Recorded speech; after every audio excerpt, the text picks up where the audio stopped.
My name is Takibur Rahmam, motivational speaker, leadership consultant, business coach. Welcome to my motivational channel. মনে আছে সেই দোয়েল ল্যাপটপের কথা 2011-তে? আজকে আমি আপনাদের সেই দোয়েল ল্যাপটপ কেন ব্যর্থ হয়েছিল তার ফুল স্টোরি আপনাদের সামনে বলবো।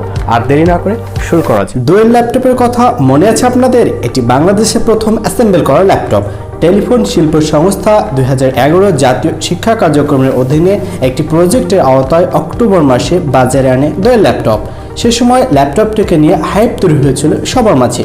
সবার মনের মধ্যে এক প্রকার আশা তৈরি হয়েছিল দেশে কম মূল্যে ল্যাপটপ পাওয়া যাবে, কিন্তু বাস্তবে কনজিউমারদের কাছে গ্রহণযোগ্যতা করতে ব্যর্থ হয় দোয়েল ল্যাপটপ। কম মূল্যে সবার কাছে ল্যাপটপ পৌঁছে দেওয়ার উদ্দেশ্য হলেও একসময় দোয়েল ল্যাপটপ তার ব্যবসা গুটিয়ে নেয়।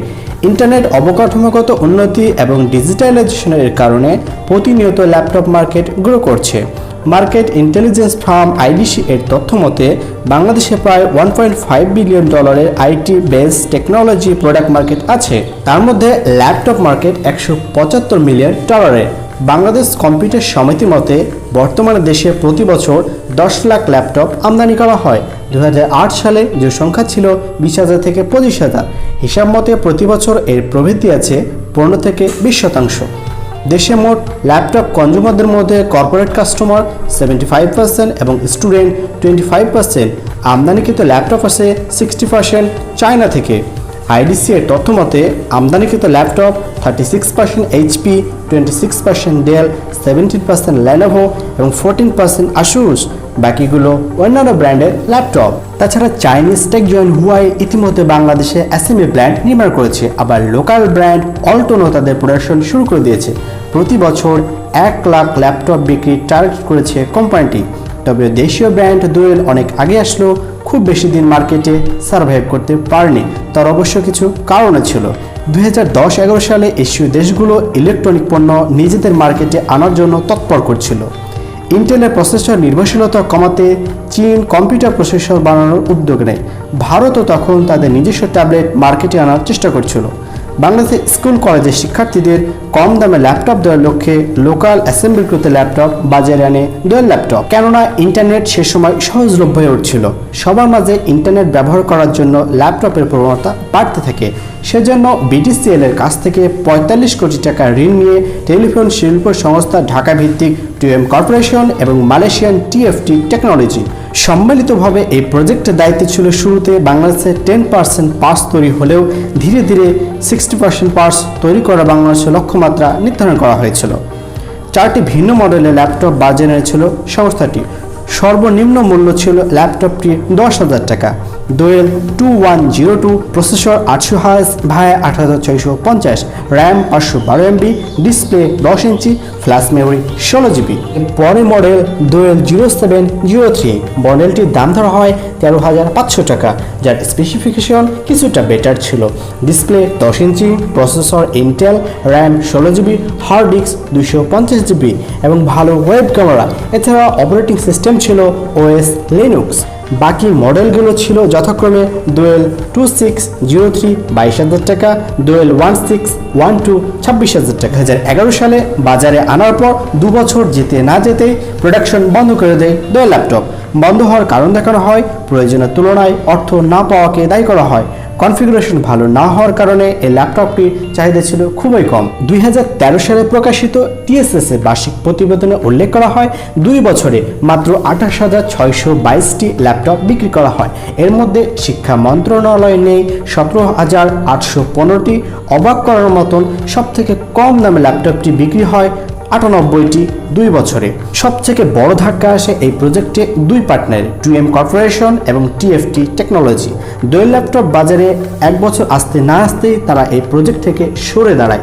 এই প্রজেক্টে ভেঞ্চারের 75% মালিকানা ছিল তাদের কাছে। টিএসএস কর্তৃক রিপোর্ট অনুযায়ী টিএফটি ইকুইপমেন্ট কস্ট হিসেবে $22,500 ক্লেম করে, যার কারণে প্রজেক্ট ম্যানেজমেন্টকে সমস্যার সম্মুখীন হতে হয়। টিএসএস অ্যাসেম্বল করা ল্যাপটপ উল্লেখযোগ্য অংশ অবিকৃত থেকে যায়। 2013 সালে টিএসএস বার্ষিক প্রতিবেদনে দেখা যায় 2 বছরে 28,622টি ল্যাপটপ বিক্রির বিপরীতে 42,195টি ল্যাপটপ বানানোর জন্য পার্টস কেনা হয়। তার মধ্যে অ্যাসেম্বল করা হয় 37,059টি ল্যাপটপ। কি কি কারণে দোয়েল ল্যাপটপ ব্যর্থ হয়, দাম কম রাখতে গিয়ে দোয়েল ল্যাপটপ মানের দিক থেকে কম্প্রোমাইজ করাকে বলে মনে করে কনজিউমাররা। যদিও দোয়েল ল্যাপটপের উদ্দেশ্য ছিল স্বল্প মূল্যে সবার কাছে ল্যাপটপ পৌঁছে দেওয়া, কিন্তু তারা ল্যাপটপের মূল্য কম রাখতে গিয়ে খুবই লো স্পেসিফিকেশন দিচ্ছিল, যাতে পারফরমেন্স খারাপ পাচ্ছিল ব্যবহারকারীরা, ফলে ল্যাপটপটা দিয়ে ভালো কাজ করা যেত না। 2014 সালে একটি গবেষণাপত্র দেখা যায় 50 জন দোয়েল ল্যাপটপ ব্যবহারকারী অভিজ্ঞতা উল্লেখ করা হয়। তাতে দেখা যায় সব পার্শ্বেই সমস্যা দেখা যায় ব্যবহারকারীরা। ব্যাটারি প্রবলেম ছিল 83%, র্যাম 35% এবং প্রসেসর 18%। বেশিরভাগ পার্শ্বেই সমস্যা ছিল। তাছাড়া ল্যাপটপটির আফটার সেল সার্ভিস দেওয়া হতো না। এ সমস্ত কারণের জন্য ল্যাপটপটি বেশি দিন টিকতে পারেনি। 2016 সালে অবশেষে দোয়েল ল্যাপটপ প্রজেক্টকে বন্ধ করে দেয় টিএসএস। তাছাড়া ল্যাপটপটির আফটার সেল সার্ভিস দেওয়া হতো না। সমস্ত কারণের জন্য ল্যাপটপটি বেশি দিন টিকতে পারেনি। 2016 সালে অবশেষে দোয়েল ল্যাপটপ প্রজেক্টকে বন্ধ করে দেয় টিএসএস। 2016-17 বার্ষিক প্রতিবেদনে উল্লেখ করা হয় 2011 সাল থেকে 2016-তে মোট 11টি মডেলের 63,245টি ল্যাপটপ অ্যাসেম্বল করা হয়, কিন্তু বিক্রি হয় 58,750টি ডোয়েল ল্যাপটপ। ডোয়েল ল্যাপটপ মনে করেছিল কম দামে ল্যাপটপ বিক্রি বেশি হবে, যেমনটা মনে করেছিল ওয়ালটন মোবাইল। আবার তখন এইচপি, ডেলের মতন কোম্পানি মার্কেটে শক্ত অবস্থান করে নেয়, যার ফলে ডোয়েল ল্যাপটপের জন্য শুরু থেকে অনেক হার্ড ছিল। ইতিমধ্যে আরেক দেশি ব্র্যান্ড ওয়ালটন বিগত বছরগুলোতে বিভিন্ন ক্যাটাগরিতে বেশ কিছু আপডেট ভার্সনের ল্যাপটপ নিয়ে আসলেও প্রপার ব্র্যান্ডিংয়ের অভাবে মার্কেটে গ্রহণযোগ্যতা লাভ করতে পারেনি। 2019-এর শেষ দিকে নতুনভাবে ডোয়েল ল্যাপটপ কার্যক্রম শুরু করার ঘোষণা দেয় টিএসএস। ল্যাপটপগুলোতে দাম কিছু বেশি রেখে ভালো কনফিগারেশনের কথা বলে তারা। সে লক্ষ্যে 2018-19 অর্থ বছরে 14,350টি ল্যাপটপ সংযোজন করে টিএসএস। এর মধ্যে 13,825টি ল্যাপটপ বিক্রি করেছে তারা। সব মিলিয়ে খরচ হয়েছে 57 কোটি টাকা। এছাড়া দেশব্যাপী ডোয়েল ল্যাপটপটির 20টি শোরুম এবং সার্ভিস সেন্টার খোলার কথা বলা হয়। এই কার্যক্রমের আওতায় ডোয়েল অ্যাডভান্স 16212 i5 নামের একটি ল্যাপটপ বাজারে আনার কথা আছে, যার মূল্য 42,000 টাকা। ল্যাপটপটিকে কনফিগারেশন হিসেবে দেওয়া হয়েছে 6th জেনারেশনের ইন্টেল কোর i5।